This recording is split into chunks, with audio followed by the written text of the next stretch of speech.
અંબાજીમાં પોલીસ અધિકારી પર હુમલામાં ઈજાગ્રસ્ત અધિકારીને મળવા મંત્રી પ્રવીણ માળી હોસ્પિટલ પહોંચ્યા છે। અંબાજીમાં પોલીસ અને આદિવાસી સમાજ વચ્ચે ઘર્ષણ થયું હતું અને પાલનપુરની માવજત હોસ્પિટલમાં મંત્રી પ્રવીણ માળી છે એ અધિકારીને મળવા માટે ત્યાં પહોંચ્યા છે। ઈજાગ્રસ્ત પોલીસ અધિકારીની મંત્રીએ મુલાકાત લીધી છે।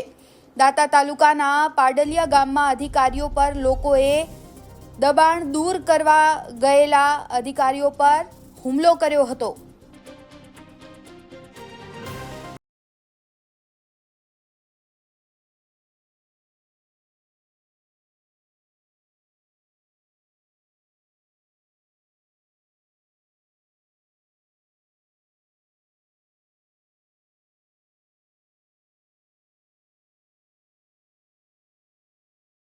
અંબાજીના દાતા તાલુકાના પાડલિયા ગામમાં લગભગ 500 લોકોના બેકાબુ ટોળાએ પોલીસ, વન અને મહેસૂલ વિભાગના અધિકારીઓ પર હુમલો કર્યો।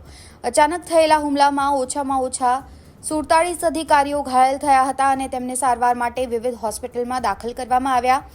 ઘાયલ અધિકારીઓમાંથી 36 અધિકારીઓને અંબાજી સિવિલ હોસ્પિટલમાં દાખલ કરવામાં આવ્યા, જ્યારે 11 લોકોને વધુ સારવાર માટે પાલનપુર સિવિલ હોસ્પિટલમાં રેફર કરવામાં આવ્યા હતા। તેમણે હુમલાનું કારણ પણ જણાવ્યું નહોતું, ત્યારે હવે પોલીસ અધિકારી પર હુમલોમાં ઇજાગ્રસ્ત અધિકારીઓને મળવા પ્રવીણ માળી છે એ હોસ્પિટલ પહોંચ્યા છે। શું કહી રહ્યા છે સાંભળીએ।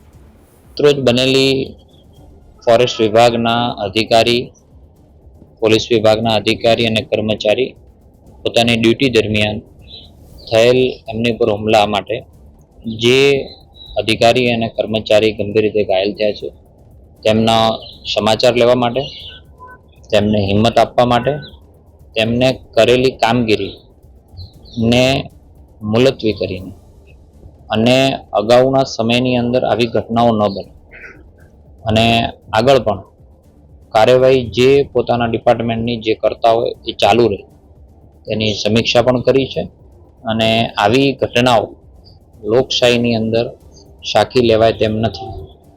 આના પર જે પણ કંઈ કાયદેસર કાર્યવાહી ફોરેસ્ટ એક્ટ હેઠળ અને આઈપીસીની હેઠળ જે પણ કંઈ કરવાની થતી હોય એ કરી રહ્યા છે। તંત્ર અને સરકાર આ કર્મચારીઓ, આ અધિકારીઓની સાથે છે।